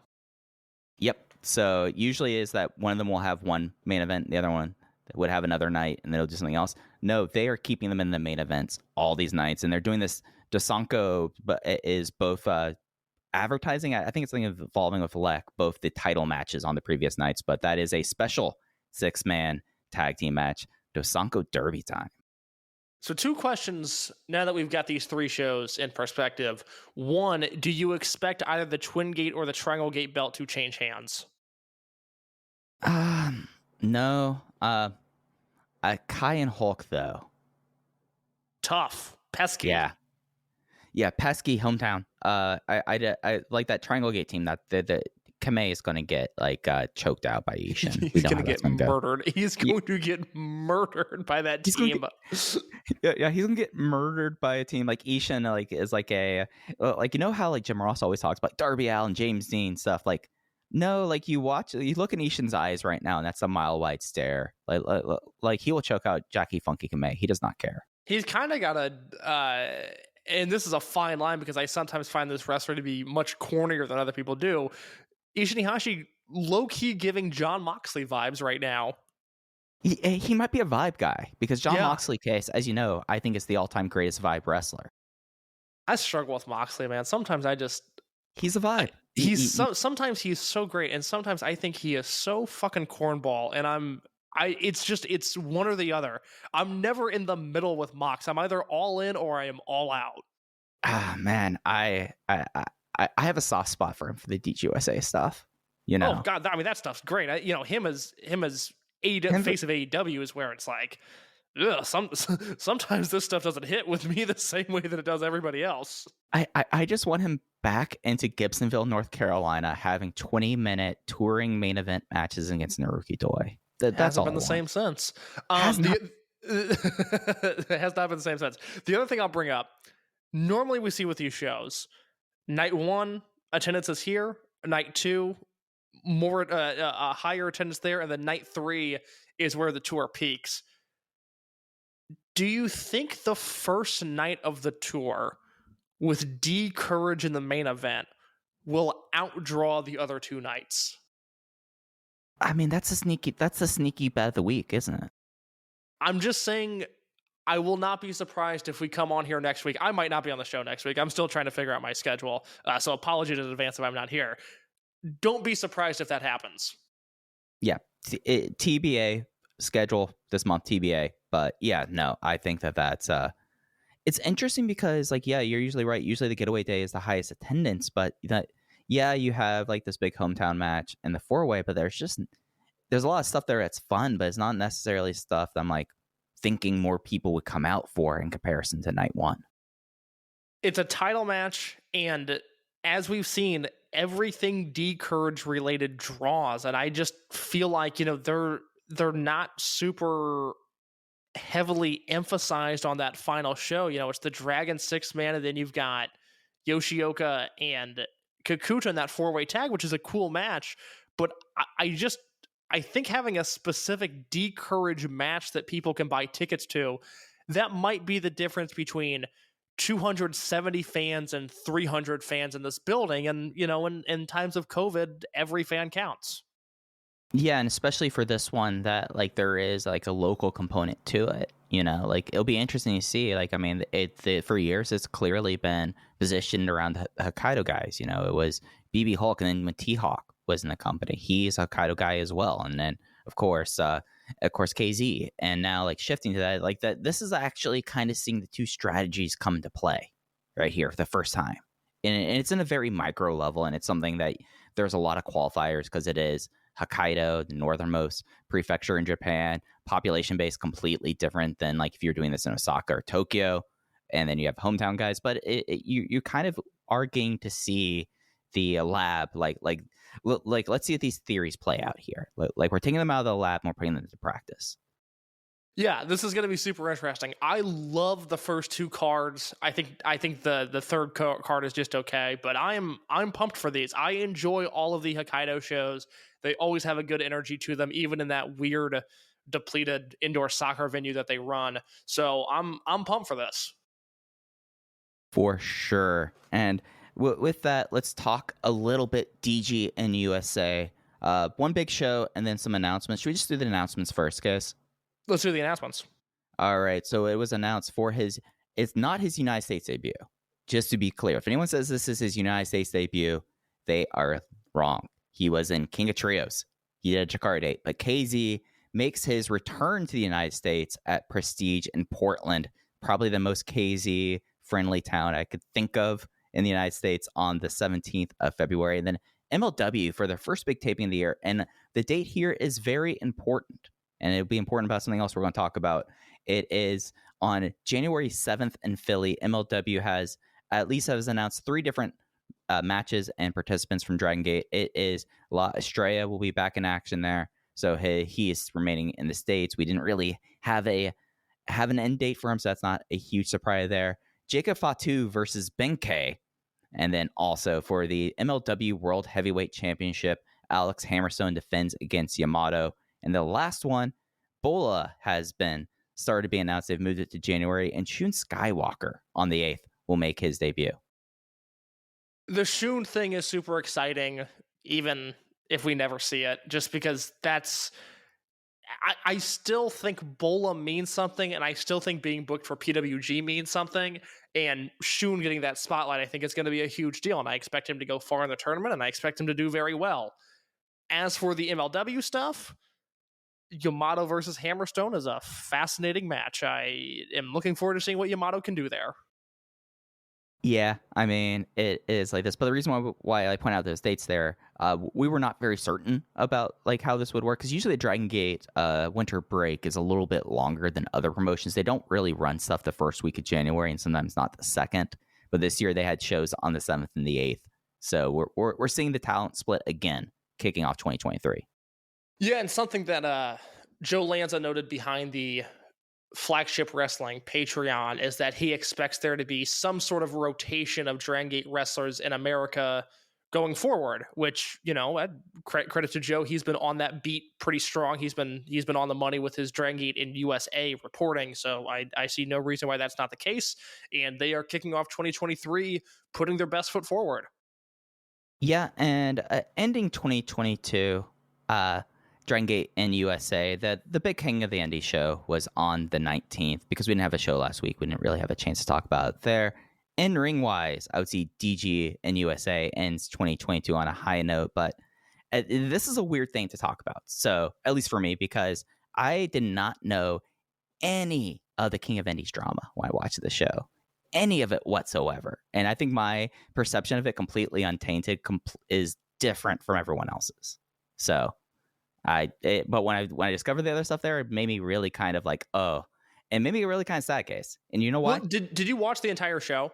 At this point, I'm going to go back and rewatch other stuff. But at this point, I've watched everything that had Dragongate people in there. So, okay. So both of the first round matches, there was a 6-man later on, and then the finals. Okay. All right. Interesting. I'm sorry, I cut you off. What were you saying? Oh no. It's something where like I think my perception is completely different here. So it's something that I really wanted to get out in the open before we talk about this, because, you know, my impression, albeit, is tampered there. I still can't change how I felt like when I watched the show without having the news about there might have been a whole "this doesn't work for me" brother fest behind the scene. Yeah, I read the news, or at least the sort of scuttlebutt before I watched the show, and it was a bummer because I was really excited about this lineup, and it seemed like everybody there had a really bad time from what I gather. And so I turned my attention to the SB KENTo stuff. And I think you had the same takeaway that I did watching SB KENTo versus Kevin Blackwood, their second match. And I think Blackwood is nearly as good as it gets in the US indie scene right now. And his 2 matches with SB KENTo have really shed a light on the fact that although I already thought he was a prodigy, I've pegged him to be the next Yamato. from his first match, and I see no reason to steer course. SB KENTo has taken a step up. He's taken a leap. He is really, really good, and he had a very good year in Japan. Again, as I start to do some year-end stuff and look at who some of the best wrestlers in the world were this year, SB KENTo's first 7 months were really, really good. And then he went to America, and he's had a pair of matches with Blackwood. He's done some stuff in Deadlock Pro that I've really enjoyed. His stuff in Mexico has been a ton of fun. This, for lack of a better term, excursion has been a success for SB KENTo in my mind. And not to jump ahead, but when you include the fact, so SB KENTo won this match, he advanced on to the finals with a small package after getting double stomped here. If you put all of this like aside, and you put all of this like in context, if you take like all the bad stuff about King of the Indies, and I'm not going to try to take anything away from anyone's experiences here, but if you just like take SB KENTo here and you put it into context case, and you look at what he put on this night, starting with Kevin Blackwood and then later on in the main event, more people should be paying attention. And maybe some of that is on people like us not screaming it from the mountaintops and maybe not reaching out to people in the best kind of ways. But what SB KENTo has done on this excursion, this trip, this vacation study abroad, however you want to put it, combined with what he's done before, if you're not paying attention to SB KENTo now, and if you are not, and especially after just his matches here and his performances here, I mean, not to get too ahead of ourselves, Case, he was the most popular person in this main event that happened later on. And that was, by the way, that was corroborated by somebody that was in the building for this show that noted that in the Voices of Wrestling Discord, that SB KENTo was the most over person on the show. The most over person on this show with Naomichi Marufuji. The most over person on the show with Dragon Lee. The most over person on the show with Kazuhiko Nakajima is this 22-year-old kid who has barely wrestled outside of clap crowds here. If you're not paying attention now to SB KENTo, you've already lost. But you could still hop on and enjoy the rest of the ride here, because seeing Kento Kabune progress from December of 2019 to what he did in San Francisco there, matching up against some of the best workers on the Western Hemisphere, and not just like matching up, but holding his own and excelling. More people should be talking about SB KENTo, and more people should be paying attention. And if you aren't paying attention at this point, you're lost. You know, the watching SB KENTo versus Kevin Blackwood gave me a really interesting perspective on Dragongate for two reasons. One of my big talking points with SBK over the last probably year and a half or so is he's very over. He's a main eventer, but his matches are more character work than they are great matches. And I've always found that to be a really interesting situation that he's put himself in, where his character is so strong that at times it almost feels like it detracts from great in-ring work. And of course, who in Dragongate has started to carry that torch? It's Hyo. And I asked you a few weeks ago, because Hyo tweeted something about wanting to go to America. I said, do you think he would get over on a GCW show, on a West Coast Pro show, on a Deadlock show? Do you think Hyo in a singles match could get over? And you and I have been supporters of Hyo since he debuted. You know, we were famously his only two fans for a long time. And we were both a little wishy-washy. I'm like, I don't know if that would work. But then watching SB KENTo versus Kevin Blackwood here, it was just a reminder that the standard of work in Dragongate is so much higher. The floor is so much higher than any other promotion on earth that I now wholeheartedly believe Hyo could waltz into any US indie and could steal the show. And we forget that, because what do I always say? A 6-man tag in Kobe Sambo Hall that we give 3.5 stars to, if that match was on Raw, it would be the match of the fucking year. People would lose their minds at it. And we kind of lost sight of that with SB KENTo, that he is so good, but he's working in a promotion with greats. And then you see him become a big fish in a small pond, which certainly does not happen on every excursion, but you see it happen here with him on the US Indies, and you go, oh, that's right. These guys are all a level above everybody else. And the King of the Indies, him and Kevin Blackwood, personified that. And here's the crazy thing, Case. SBK has improved on this excursion. He's gotten better. Even better. I'm so disappointed that he hasn't found steady work in AAA, and I'm not gonna act like I understand that universe to any degree to where I can speculate on it. But I just feel like he could have done something prolific there. And I'm so bummed that it didn't happen because he's gotten better. Like you said, he's gotten even better. And I just feel like if he had that platform where people still pay attention and value AAA does to some degree, I think that could have been the eyeballs that he needed on him. I think he could have been very, very entertaining there. And it's something that, you know, the more you watch him, and the more you watch him in different contexts and in different places. I mean, he's practically worked across the United States at this point for all intents and purposes. I mean, he's worked West Coast, he's worked Southeast, he's worked North, he's worked Midwest. You know, he's hit a lot of the major centers. And each and every single time he is able to go to a crowd that now more and more, I would say, are getting more familiar with him, but it's definitely not always been the case.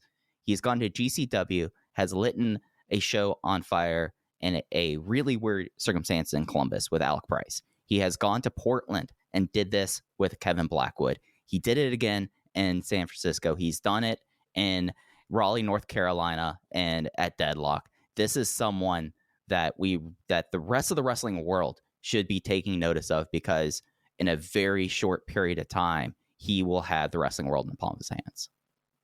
It's just time.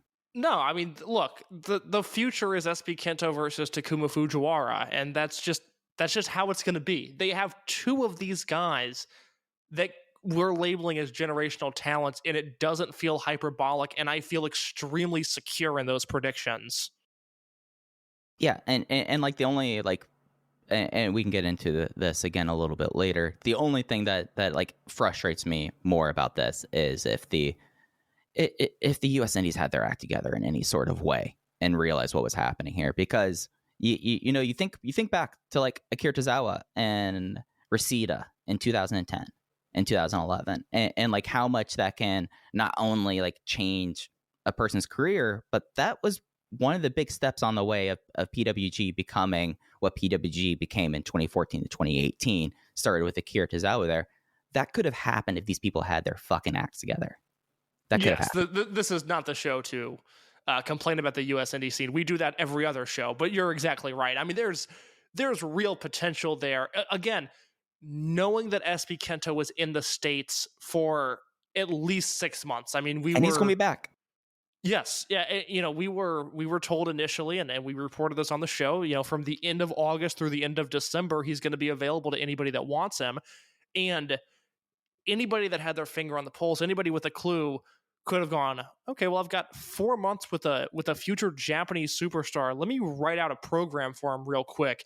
And not only has that not happened, but we've watched him publicly beg on Twitter and say, hey, I'm in America and I want to wrestle. Can somebody help me out? And that, again, look, if I was a U.S. indie promoter, I would be walking around humiliated just on a daily basis, given the state of the scene and the output that's there. But specifically this, I mean, this hits our sweet spot of it just shows how far off the pulse and how little a clue some of these wrestling promoters have. Because SB KENTo, people should have gotten sick of him. He should have been everywhere. And unfortunately, he has been far too few places this excursion. The other Dragongate and King of Indies match was Jacob Fatu versus La Estrella. Jacob Fatu won with the Rikishi driver, then pulled up with a knee injury and pulled himself out of the remainder of the tournament. Estrella really finding himself here, and you could see why the company really wanted to bring in Jacob Fatu a couple of years ago in this match. Yeah, I believe we've said that on the show before, but Fatu was going to do a Dragongate tour in 2020, and COVID obviously put a stop to that. You know, I would have liked to have seen that just because Fatu has his own way of doing business that seems dramatically different from the Dragongate way of doing business, and I don't really expect that to rear its head in the Ben-K match, but if that relationship continues going forward, I'm really curious to see what that looks like. Yeah. The other non-tournament match was a six-man tag. Titus Alexander, Calvin Blackwood, and El Kakui versus Starboy Charlie, La Estrella, and Viento. Weird finish. This one, it was kind of like a non-jokey Bola six-man tag where they get everyone who lost in it. But the finish was a triple 450. Estrella and Viento land theirs on Blackwood and Kakui and get stereo pinfalls. However, Starboy Charlie is going after his rival Titus Alexander. Alexander rolls out of the way and walks out. So it's a double pin, but not satisfying one for the young West Coast Ace. Yeah, I would really like to see Titus Alexander get in the ring with some Dragongate guys. I think that would be a fruitful endeavor for both the Dragongate camp and the Titus Alexander camp. But this did not scratch that itch the way I would have hoped for it to. There was a little bit of Estrella and Titus in this. Just a little bit. But it was just a little bit. Enough to make us think that they should do it. And then there was the King of Indies final because Fatu was injured. This was a single fall three-way match. Dragon Lee becomes the first ever three-time and concurrent King of Indies winner when he pins SBK with a Z trigger. Drillistico, his brother, was the other participant in the match. And yeah, again, SBK able to like Dragon Lee, consensus top 15 wrestler in the world. SBK was more popular than him. Yeah, again, any US indie promoter could have this guy, and my understanding is it's not like a Samurai Del Sol situation where he's asking for an outrageous amount of money. You could very easily get SB KENTo on your show, and people just they don't know what's up. And afterwards, he cuts his promo in three, saying like, I want to study my English, I'm going to study my Spanish, I want to be back here. And you could tell like it was something that like originally like with him, I was a little bit like it's a big fish it's a fish in water situation. You know how it goes. But boy, coming out of this here, you're like, oh, okay, this was the right choice for him to do this now. Yeah, no, he's nailed it. I mean, he's exceeded my expectations, and they were obviously incredibly high. They're incredibly high for everything he does, and much like Takuma Fujiwara, he exceeds them every chance he gets. Absolutely. And closing out this week, Kaito Ishida has returned. As we've talked about before, he is now full-time in GLEAT, it seems. I don't know if he's signed a contract or not, but a lot of Kaito Ishida stuff has popped up in GLEAT over the last few weeks. Just dipping our head for the Kaito Ishida stuff, and just like big takeaway, at least for me, yeah, they know that this is going to be a guy to go with for whatever this company is going to go to, and him versus Lindemann is the program. Him versus Lindemann is the program. I could be wrong. I apologize if I am. I believe they are booked for that first show in Osaka, which is a vocal crowd for the world title at the start of the year. And I think the move has to be to give Ishida the belt. I mean, we'll go a little bit more in depth on my thoughts on how they used him on these most recent GLEAT shows, but I think big picture, Kaito Ishida does feel like a big deal in that promotion, and they need as much buzz as they can get, and I think he's going to be the answer. Yeah, short term. Short term, I think is the operative word there. It's something that, just with all my usual caveats of this company, like I don't understand how they make money, stuff like that. But well, I don't know if you saw. Did you see the attendance number for this Cork and Hall show on it was like the 23rd? It was like 760. They were right in the zone where they should have flipped over and gone cheering. Yes, so they've run 5 Corkin shows this year. They did 462, 695, 723. They did 1025 for Ishida's debut in October. It was Ishida versus Tetsuya Izuchi, who I really like. And then the main event was Jun Kasai and Masashi Takeda versus Hayato Tamura and Ryuichi Kawakami. That was the main event. They did 1025 for that show. And a month later, with Ishida in the main event, in a title match. Now, granted, he was in there with Quiet Storm, which, 1 step forward, 2 steps back. They go back to doing 761. Minoru Suzuki was on this show. Yeah, but I don't know. Are people still buying tickets to see Minoru Suzuki? I wouldn't. I mean, people are still bringing him in. Like, they're going to buy tickets for him. That's fair point. No response to that. That's a good point. But yeah, I would tug my collar a little bit if I was GLEAT to just go right back to the same number they did after they had all of the eyeballs on them for that October Corkin show, which was beloved. That was the Bandito and Commander debut. You had a really fun Jake Lee match on that show. And then you had Ishida versus Azuki, like I said, and then that no DQ tag match main event. To go right back down to 700 and something fans has got to be a little bit disappointing, especially when Ishida is the guy that you built this show around. Now, I just said, I think Ishida is the answer in the short term, and I do believe that. But I would be tugging my collar just a little bit after this. Yeah, it's something that I'll probably write up my thoughts about it elsewhere. But it's a bizarre promotion. But we're gonna talk about G Pro 38, 39, 40 selections from them. 38, all the stuff is on YouTube. GLEAT puts their stuff on YouTube, which is great. It's very easy to find GLEAT stuff, which I do have to compliment them for. Oh, it is fantastic. It is great as a consumer. I don't know if those ad revenue dollars are really helping out from YouTube. I mean, they get like 30,000 views, but like with how YouTube's been demonetized so much towards pro wrestling, yeah. Anyways, on the 19th, Kaito Ishida had 2 matches. The first one was against Strongheart's Issei Onizuka. Kaito Ishida won with the Tiger Suplex hold, and then he immediately cut a promo. And here is our main man case. Oji Shiba hit the ring and got a whole lot of offense, but then got locked in an ankle lock and lost there. So this is what fired me up about GLEAT, that really made me invest some time into this promotion this past week. Was I love what they did here. Ishida wins a hot 9-minute singles match. Oji Shiba comes out and says, "I want a piece of you too," and Ishida rolls over him.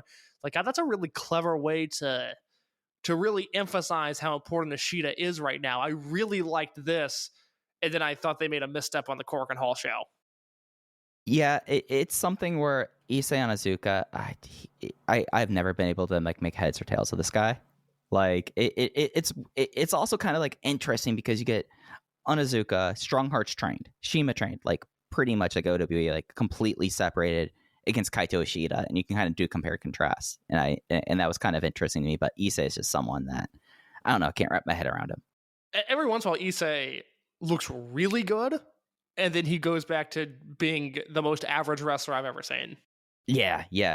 And then OG, it's fun seeing OG. I like OG's looks great now. I mean, he still uses "Live My Dreams." He came out with a House of Fire, got his mouth busted open, and then immediately got tapped out. It was great.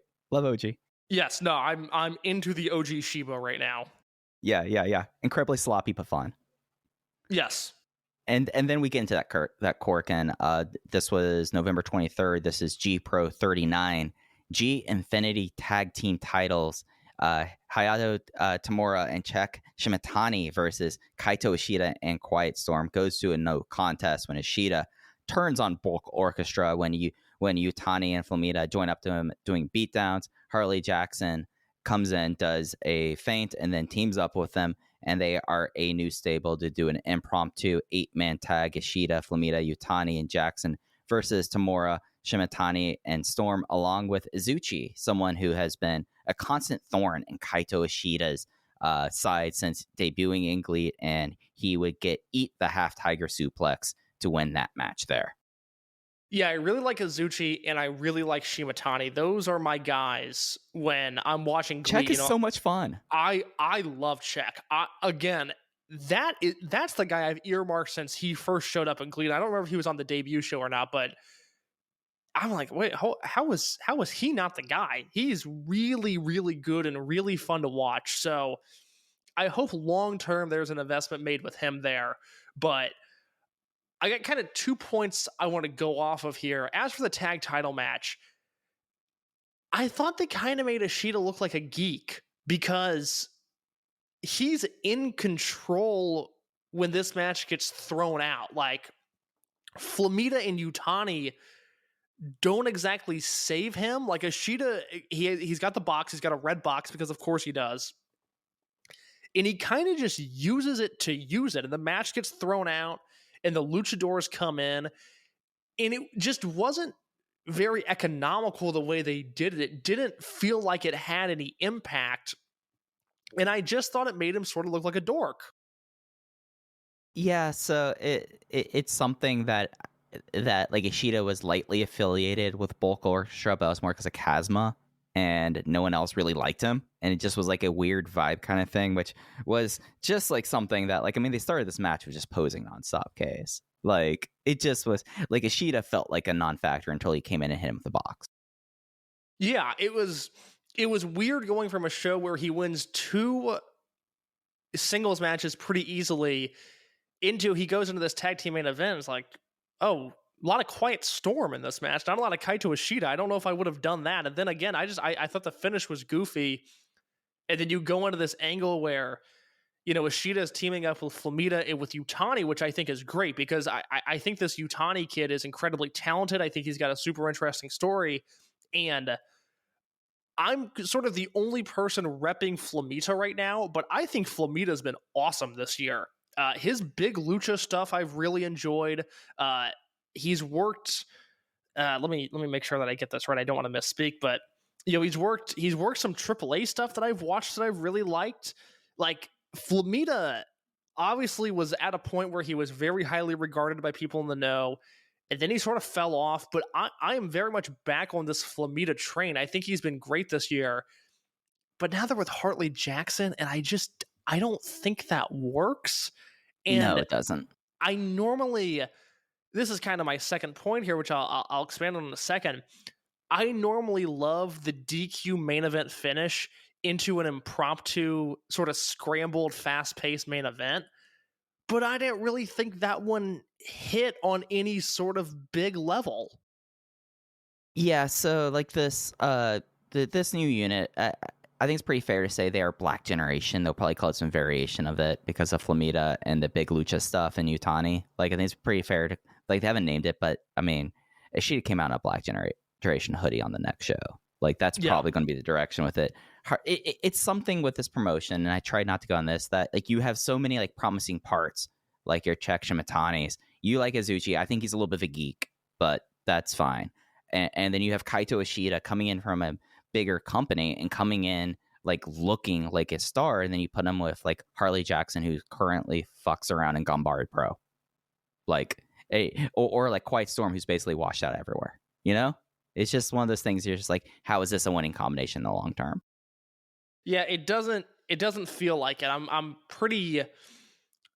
I'm into Ishida, Yutani, and Flamita. I don't find Hartley Jackson adding any sort of value to that group, and I kind of thought he was exposed on the November 27th show as an 8-man of, you know, those 4 against Hayato Tamura, Quiet Storm, Masato Kamino, and Takanori Ito, and it was a fine match. I actually thought Hayato Tamura was awesome in it, but Hartley Jackson does not fit with the other 3 guys, and I thought made the match actively worse. Yeah, so like this 8-man tag, you have Jackson and Storm there, and like it's not that like Takanori Ito you can like plug into like a Dragon System match and it's going to be like flush there, but it worked. Like they were working in at a certain speed there, and it's something that like I guess really like my big takeaway with this is like how like this promotion, you know, with all these former Dragongate guys, with GLEAT, with Ledette Money coming in here, and with like Shima, I believe he's then like in leadership role there. Like his vision for this, like there's certain pieces you're adding into this that does not work with what you're trying to portray here, and I think that is a thing that Kaito Ishida seeing like the diverging, if you want to talk about like divergence in the Dragon System in a way. GLEAT and Dragongate are moving in opposite directions, and seeing Ishida here and how he wrestles and the other stuff that Ledette provides makes a lot more sense for him long term, I think. So kind of piggybacking off that, this is my last thought that I had this week, and I don't necessarily have an answer to this, so I don't feel the pressure to have one either, because I thought about this a lot today and I couldn't really stick the landing.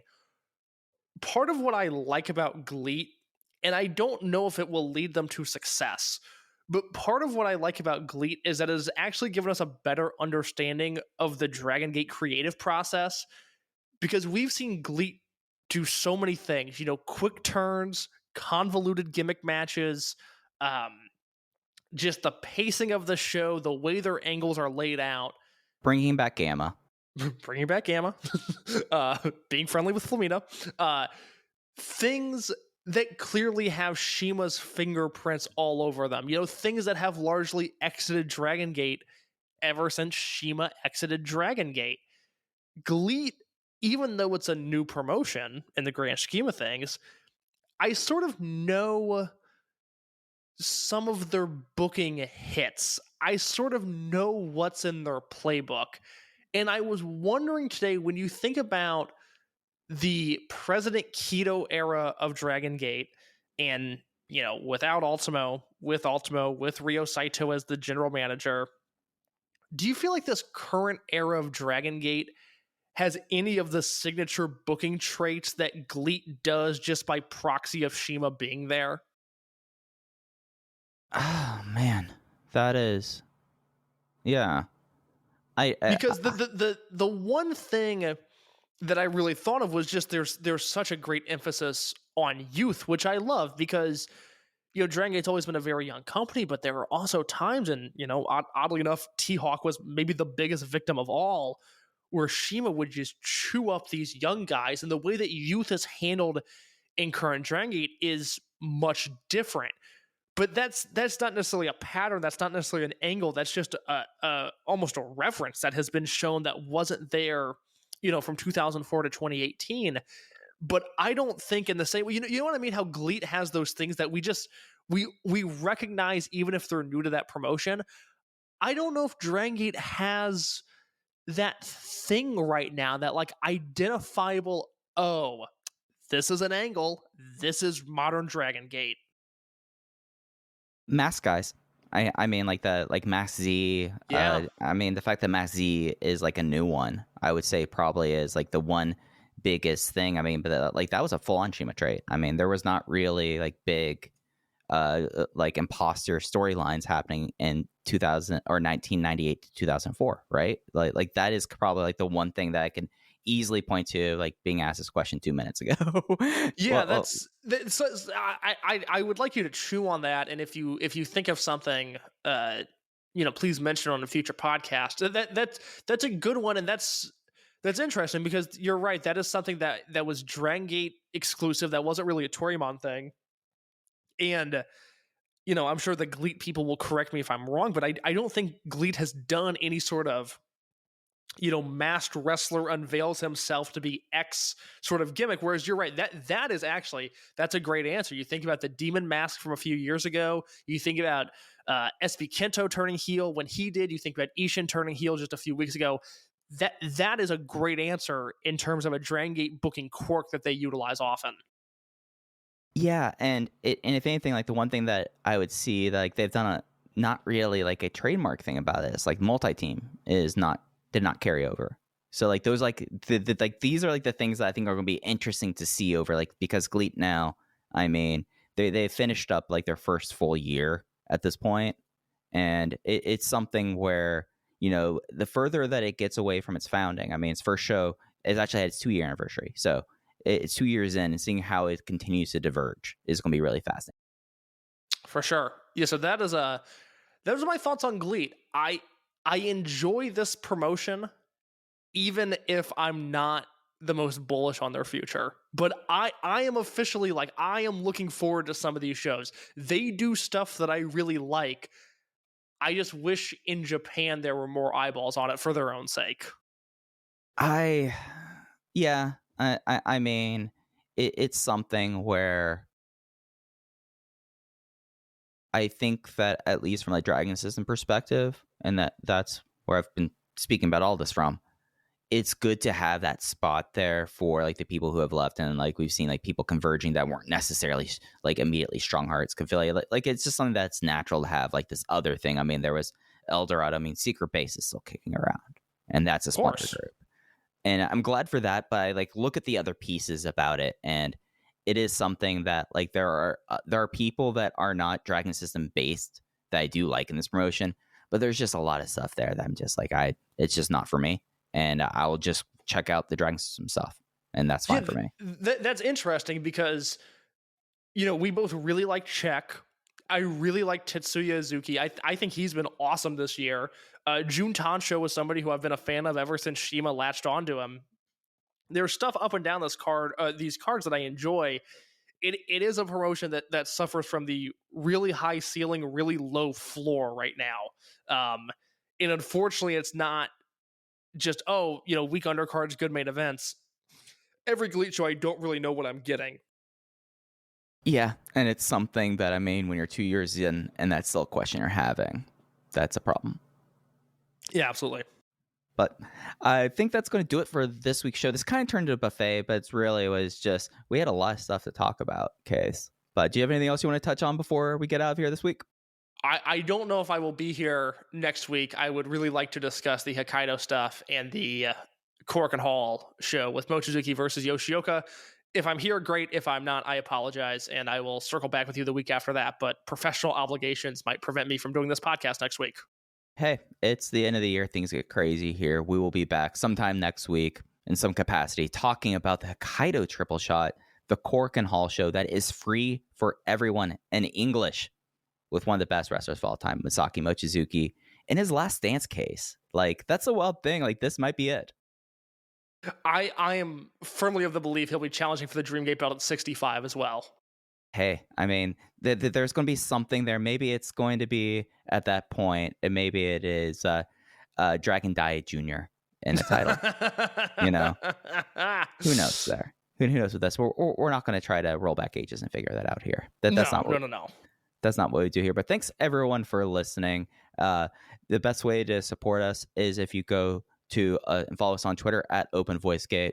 Twitter seems to be lasting for a little bit. We'll still be there. Also, as you all may have noticed, we have been putting up these clips on YouTube along with the free shows there. Give it a like and a subscribe there. It helps more people find the show, as well as the best way really to help out is if you go to iTunes, Spotify, Google Podcasts, 5-star rating and review. I don't know how the machines work, Case, but I know that the machines like shows that have that. That's good enough for me. But that's going to do it. You can follow Case _in your case. I'm at Fujiheya. Thanks for listening to VoiceGate. We'll be back with you next week talking Yoshioka versus Mochizuki. Take care.